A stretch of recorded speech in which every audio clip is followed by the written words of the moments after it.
Coming up, adventure in the skies. It's really, really amazing. A marathon desert trek. I just want to go to bed.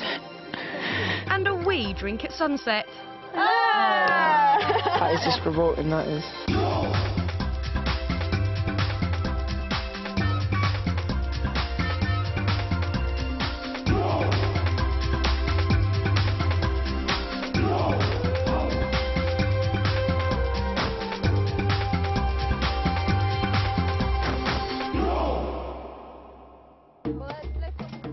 The HO adventurers have just achieved their greatest success of the trip so far. It was also their toughest assignment, to build a camel enclosure at the edge of the Namibian desert in just a few days.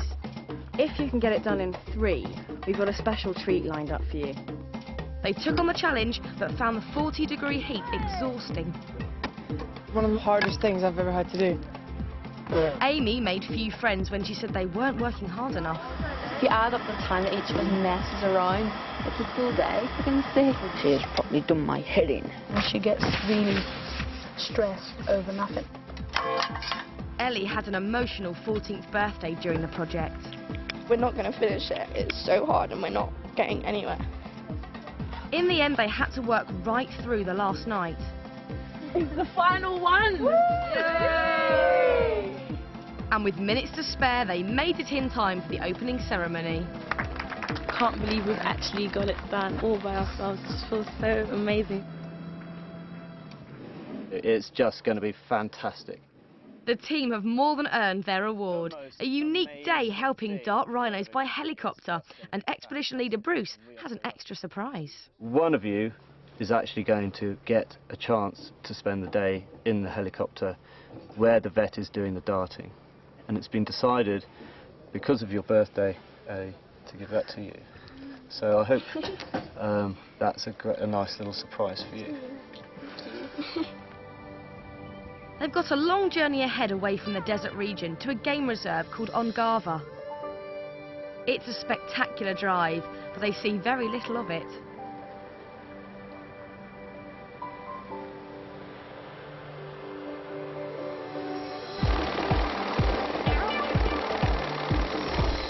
During the darting operation, Ellie gets the prime seat right next to the pilot.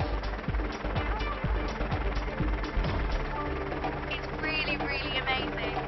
I thought I'd be like really scared, but it's not too scary.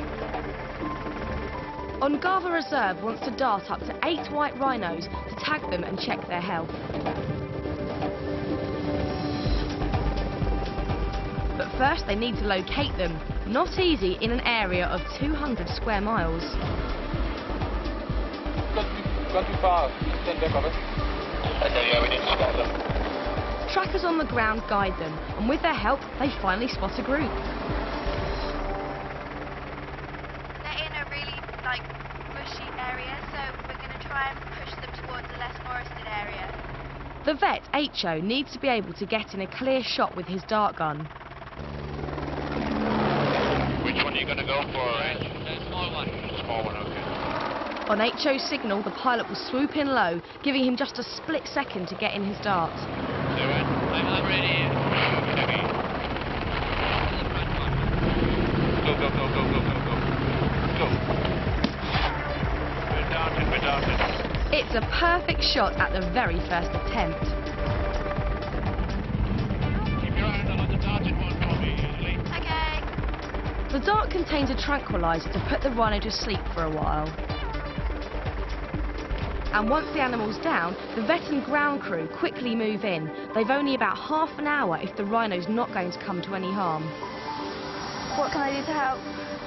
First task for Ellie, to help keep the rhino cool in the baking hot sun. Amazing. It seems so huge.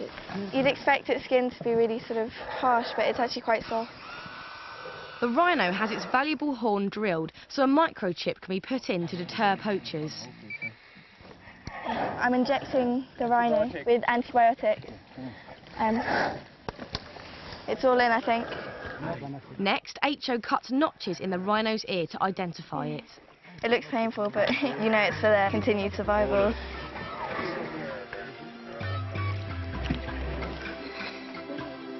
Best birthday present ever. Do I get to take it home? The rhino wakes up a bit dazed, but none the worse for wear. I just loved the helicopter. It was so cool. It was just like mind-blowing, and it was kind of awe-inspiring seeing the rhino and knowing that you've actually done something to help it. Tomorrow they head into the hostile desert for their main expedition, and leader Emma has one last exercise before they go. Where is one place that we've got water that's going to waste? Trees. Washing. Trees, yeah. When we Washing. kind of Urine. urinate. The penny drops. That's right. So we're just going to have a go at seeing how we can drink our own urine. No! Oh, no. I'll be sick! idea. That's horrible. Together. They won't, of course, be drinking actual urine, which could be dangerous. They're going to see how they could get pure water from it in an emergency. You don't want to get your pee in there. This is your clean drinking water bottle. They each provide samples and set about preparing them. The idea is that the urine will evaporate in the tropical sun, with pure drinking water collecting in the second cooler bottle. I think it's disgusting, and I'm not particularly looking forward to drinking it. I suppose it's good to know how to do it if you really, really want to. All they've got to do now is leave the samples out in the sun for the afternoon. Meanwhile, the darting operation continues. And this time, everyone gets a chance to help the ground crew with the rhinos.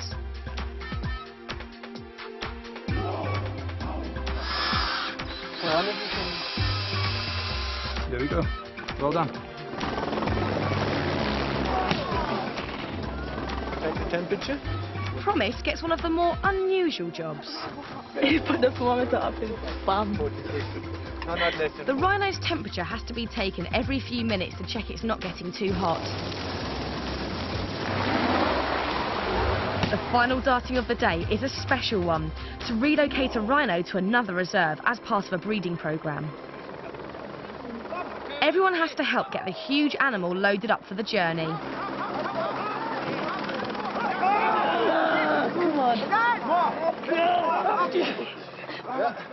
Manoeuvring a 2-ton rhino into a crate needs a cool head. But the rhino pulls back now and goes past the crate, then we've got trouble. But the operation goes perfectly. A fitting end to an incredible day. I can't even explain how great this was. It's just unreal how we got so close. Being able to touch them and get involved, and I didn't think I'd be able to do that. It's been amazing.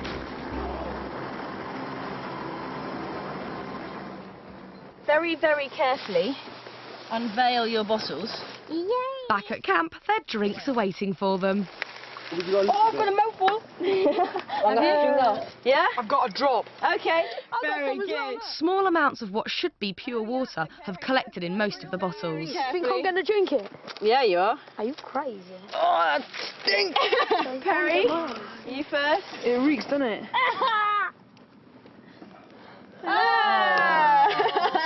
What does it taste like? Just tastes like water, but a bit warm. Smell. Can I take this away now, please? Didn't even get any. Just tastes like water. Excellent. Just a drop Yeah, of water. that's all it should be. Dave, you getting next? This will quench your thirst when you're in the middle of the desert. That is just revolting, that is. What does it taste like? Urine? Did you drink the right bottle? You did open it carefully, didn't you? I don't know. Oh, that tastes minging. There is an art to open them, you do have to be really careful. Over dinner, Emma reveals a final surprise. The reserve has offered a place in its 5-star tented camp. Tonight, there is a room in a luxury tent waiting for somebody. It's always one. Clean sheets, folded towels, and a luxury a la carte breakfast tomorrow morning. Whoever gets it. Right, Papa is. You guys have got to vote for that person. Oh, that is Just as long as you... I'll start then. Yeah. Martin. Why? I don't know why. Pez, cause my body. And Amy, because she deserves to chill. Pez. because I think everyone could do with a break. Holly, because she just doesn't ever like anything, so this will be a break from her moaning for one night. Amy, because she's winched up, but without her we wouldn't have got anything finished. Amy and Perry now have 2 votes each. It's all down to Promise. I can't choose. You have to. I can't. Do you have to pick between us? No, you can pick anyone. Sorry, Perry. Oh, man! Amy. Thank you. You stupid woman! No, the added bonus is you can take somebody with you, and it has to be a girl. What? Promise and Ellie have already had special treats, so there's really only one choice. Take Holly. Okay. Holly. Holly. I can't believe you, man! And you, Chris! Thank you. Holly and Amy couldn't be happier. I wonder, is it? This is quite scary. Nice. Meanwhile, David and Perry couldn't be more fed up. It's so unfair, yeah. The girls get like all the trips and everything, the boys get nothing. Me and Dave's been working our butts off for nothing. Amy does not deserve that at all. It's a joke. Wow. Luxury is not the word. It's just amazing. I feel kind of like, oh my goodness, you know, I'm too dirty and smelly to be here. And oh, it was brilliant because the group voted for me to come here, which was just so nice. But David and Perry feel the boys should have stuck together. Chris is a traitor. He's a traitor. One of the lads could have been sleeping in a 5-star hotel. Oh no. Yeah, come vote for a girl. He's gone way past the line. He voted for Amy. Just breathe. I'm going to enjoy this tonight. Night. The team need all the rest they can get as they're about to begin their main expedition, a grueling 50-mile desert trek to the Skeleton Coast, so named because many shipwrecked sailors have perished in the extreme conditions. Their mission is to find rare desert rhino, and it won't be easy. These special black rhinos are even more endangered than Ongava's white rhinos. Poachers have reduced their numbers to just 150, and they roam over a vast desert area. The team will be working with the Namibian charity Save the Rhino Trust. Head of research is Mike Hearn. They're called the desert rhino because they've adapted to the conditions. They've got used to the very big distances between food and water. And if you lose the animals here, essentially you could never bring rhino back here. So every bit of information counts. Using the markings to identify. The charity keeps constant tabs on the animals' health and location, helping protect them from disease and poaching. It will be the team's job to help collect this vital information. They'll have to travel on foot through the desert for nearly a week, with 6 camels carrying all their supplies and water. This expedition is going to be tough. There's no two ways about it. They're going to really have to search hard within themselves to get through this. I'm a bit sort of nervous about it because we're going to be trying to cover quite long distances in really hot weather, and I think I'm probably one of the weaker ones. I know it's going to be very hard, but I think I'm ready for the expedition. This is the moment of truth. Are you ready for the trek of your lives?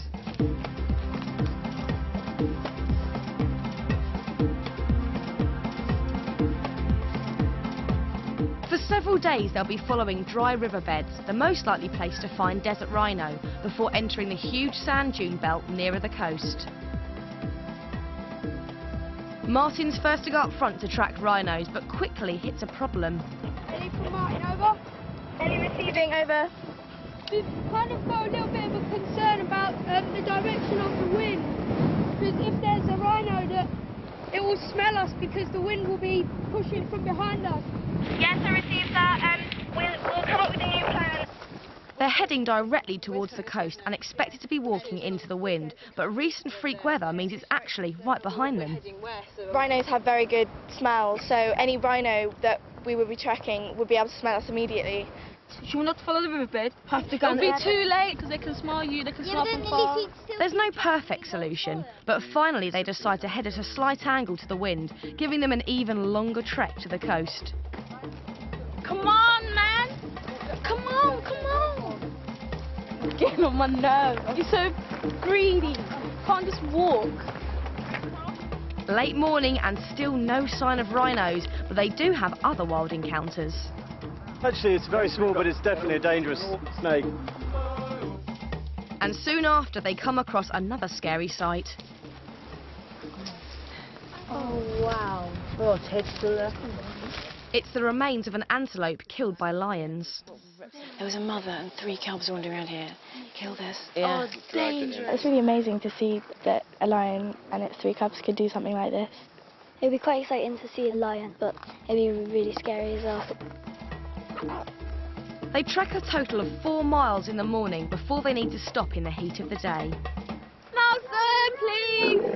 Nelson, Gus! Gus! Your breath stinks, Gus! Come on, you have to push me. Come on, Gus, Nelson, come on!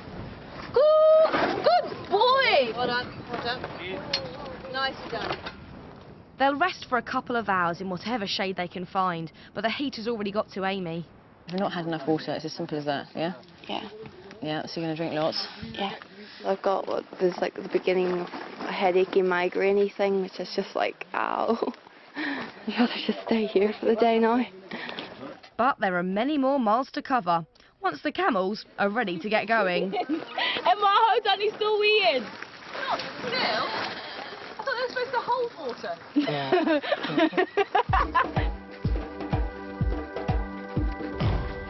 One there, cool. At last, there's good news up front. Ellie and Chris have picked up some rhino tracks. That's good, mate. Ah, look at that, wow. Oh, you can see as well. He's had a sleep, so this is where he was.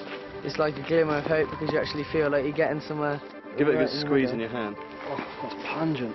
It's a really weird thing to be feeling rhino poo and seeing how moist it is, but I suppose if it gets us to find the rhino, then it's all worth it. The afternoon wears on, then suddenly they spot something moving. It turns out not to be the rhino, but a jackal. See, just before the big bush, you see 2 little ears. What do you think? There's a jackal. It's a black-backed jackal. They carry on with the rhino search, but the light's fading fast. But if we push on, it's going to be really hard to see the tracks, isn't it?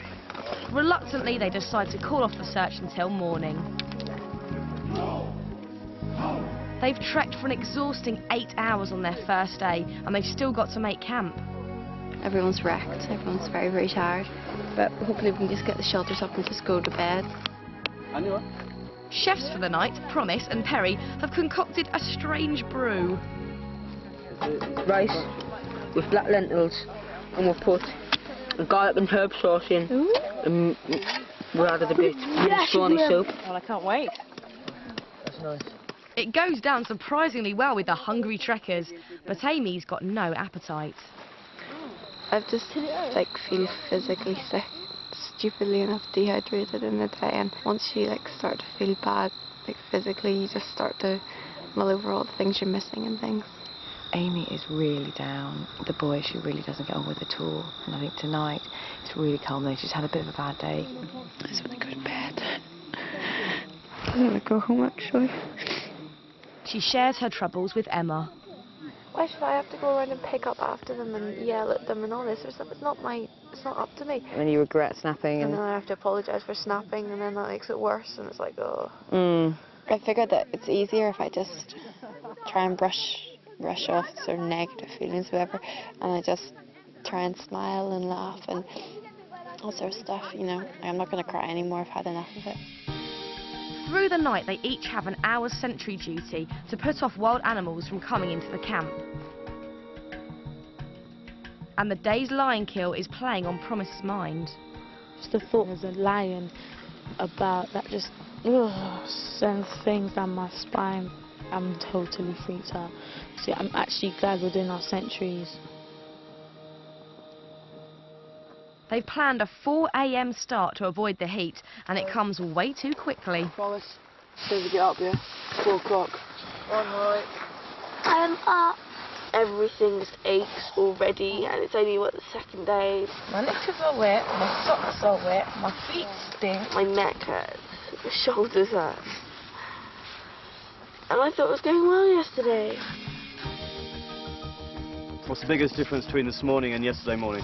We're getting up earlier and we're getting our packs. Basically, guys, you're getting it together. I'm really impressed. They head off just after sunrise, and Ellie and Chris get back on the trail of the rhino they were tracking.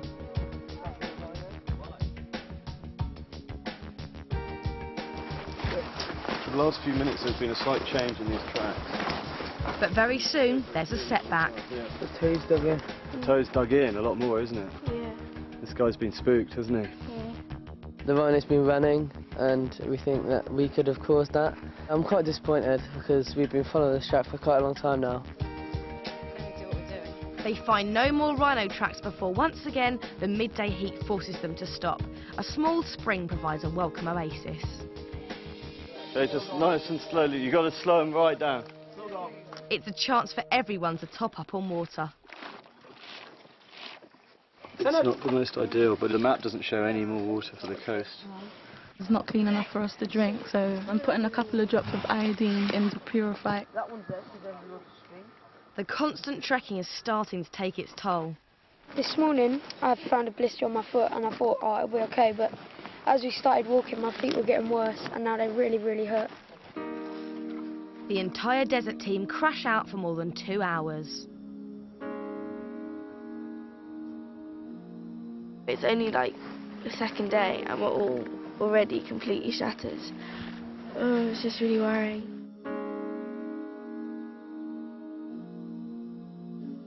I'm a bit tired and I can't really be bothered. My feet are hurting, but I know I've got a gun on.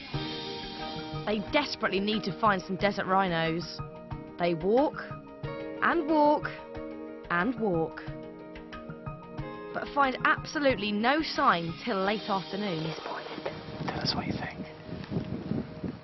I think this is quite recent. Really wet. Wow, we're on the trail. It's the hottest lead yet, and the tracks are really clear.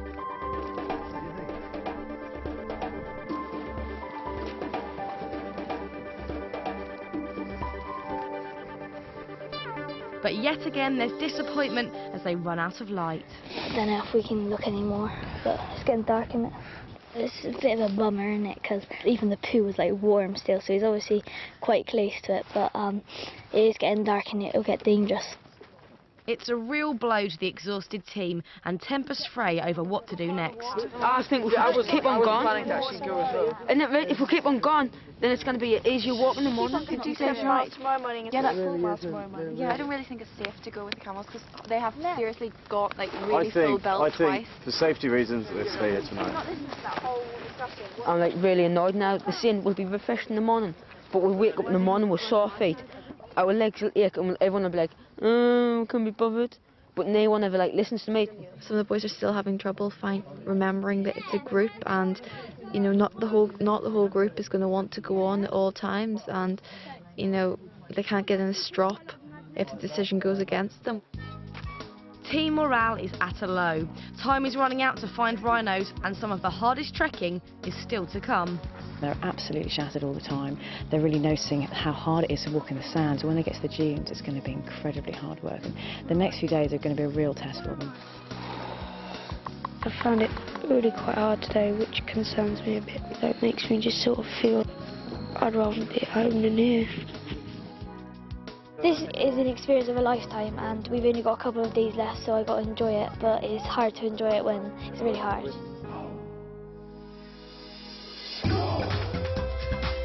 Next time on Serious Desert, emotional contact with home. I'm just a bit sad to hear your voice. The rhino search gets critical. We really do need to find one before we get to the coast. And the going gets tough in the dunes. We come up sand dunes, and we can see it's more sand dunes.